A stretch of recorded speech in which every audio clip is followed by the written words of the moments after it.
Hello, I'm David Miller with the law firm of McCulloch & Miller. At McCulloch & Miller, we have over 40 years of experience in estate planning, probate, and elder law. If you or an elderly loved one has had a medical emergency and is suddenly in need of skilled nursing care, you can find yourself in a panic. Questions like, who is making decisions? Where do we go? Which facility is going to provide good care can flood your mind. But one of the biggest questions that can arise is, how are we going to pay for this?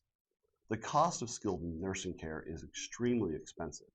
This, combined with the shock that Medicare has very limited coverage for skilled nursing care, can make how to pay for that type of care very daunting.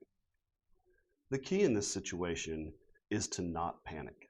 Panic can lead to wasted assets, extra costs, a lot of unnecessary work, a lower quality of care, and possibly a denial of benefits.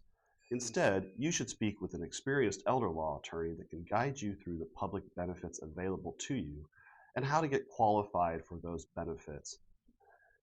Also, a skilled attorney can help you maximize or possibly save some of your assets so that everything that you have worked for does not get lost to the nursing care system.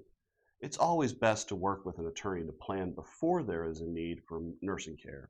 But if you find yourself in a crisis situation, there are still options and strategies that can help you. At McCulloch & Miller, our attorneys have worked with many clients to make sure that they can get all the public benefits available to them while preserving as much of their assets and estate as is legally possible. Contact us today if you're experiencing an emergency need for nursing care.